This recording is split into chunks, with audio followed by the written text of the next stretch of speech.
എല്ലാവർക്കും ഇന്നത്തെ അപ്ഡേറ്റിലേക്ക് സ്വാഗതം.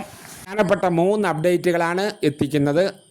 മത്സ്യം കഴിച്ചാൽ മരണമുറപ്പ്, ആ അവസ്ഥയിലാണ് ഇപ്പോൾ മത്സ്യങ്ങൾ. അപ്ഡേറ്റ് കാണൂ. എന്നാൽ ബാക്കി വീഡിയോയിലേക്ക് പോകാം. ആദ്യം മഴ മുന്നറിയിപ്പിലേക്ക് കടക്കാം. നാളെ തൊട്ട് 4 ദിവസങ്ങളിലേക്ക് 4 ജില്ലകളിൽ ഒറ്റപ്പെട്ട ഇടങ്ങളിൽ മഴയ്ക്ക് സാധ്യത. നാളെ 24-ാം തീയതി എല്ലാ ജില്ലകളിലും ഗ്രീൻ അലേർട്ടാണ് ഉള്ളത്. എന്നാൽ 25-ാം തീയതിയിലെ അപ്ഡേറ്റിലേക്ക് പോവുകയാണെങ്കിൽ പെരുമഴക്കാലമാണ് ഇനി വരാൻ പോകുന്നതെന്നാണ് കാലാവസ്ഥാ മുന്നറിയിപ്പ്. 4 ജില്ലകളിൽ യെല്ലോ അലേർട്ടാണ് ഉള്ളത്. പത്തനംതിട്ട, ആലപ്പുഴ, കോട്ടയം, എറണാകുളം എന്നീ ജില്ലകളിലാണ് യെല്ലോ അലേർട്ട് പ്രഖ്യാപിച്ചിട്ടുള്ളത്. ബാക്കിയുള്ള എല്ലാ ജില്ലകളിലും ഗ്രീൻ അലേർട്ടാണ് ഇപ്പോൾ നിലവിലുള്ളത്. അവധിയിലേക്ക് പോവുകയാണെങ്കിൽ 25-ാം തീയതി മുഹറം പ്രമാണിച്ച് മാസപ്പിറവി കാണാത്തതിനാൽ 25-ാം തീയതിയിലെ അവധി 26-ാം തീയതിയിലേക്ക് മാറ്റിയിട്ടുണ്ട്.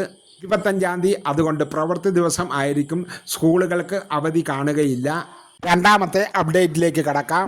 വിഴിഞ്ഞത്തുള്ള മീനുകൾ പഴക്കം ചെന്നതെന്ന് ഇപ്പോൾ ഒരു റിപ്പോർട്ട് വന്നിട്ടുണ്ട്. മാസങ്ങളോളം അമോണിയയിൽ ഇട്ടുവെച്ചിരിക്കുന്ന മത്സ്യങ്ങളാണിത്. ഇത് കഴിച്ചാൽ മരണം വരെ സംഭവിക്കാം.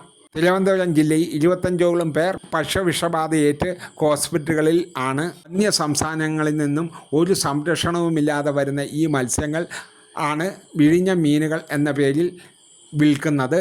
ഈ മീനുകൾ ഞങ്ങളുടെ മത്സ്യമല്ലെന്ന് മത്സ്യത്തൊഴിലാളികൾ പറയുന്നുണ്ട്. ഇതിൻ്റെയൊക്കെ പിന്നിൽ വൻ സംഘങ്ങളാണെന്നാണ് അറിവ് കിട്ടിയിരിക്കുന്നത്. ട്രോളിംഗ് നിരോധനം വന്നതോടുകൂടി തിരുവനന്തപുരം ജില്ലകളിലെ കടൽ പ്രദേശങ്ങളിലേക്ക് മത്സ്യം വളരെ കുറഞ്ഞു തുടങ്ങി.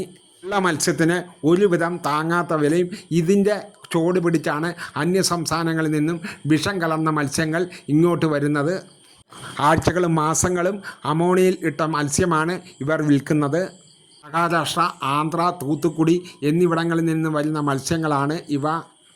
വിഴിഞ്ഞത്തെ മീനിന് യാതൊരു കേടുപാടുകളും ഇല്ലെന്നാണ് റിപ്പോർട്ട്. മത്സ്യം വളരെ കുറവാണ്. ട്രോളിംഗ് നിരോധനമുള്ളത് കൊണ്ട് ആ പ്രശ്നം മാത്രമേ ഇപ്പോൾ വിഴിഞ്ഞത്തുള്ളൂ. ആരും സബ്സ്ക്രൈബ് ചെയ്യുന്നില്ല.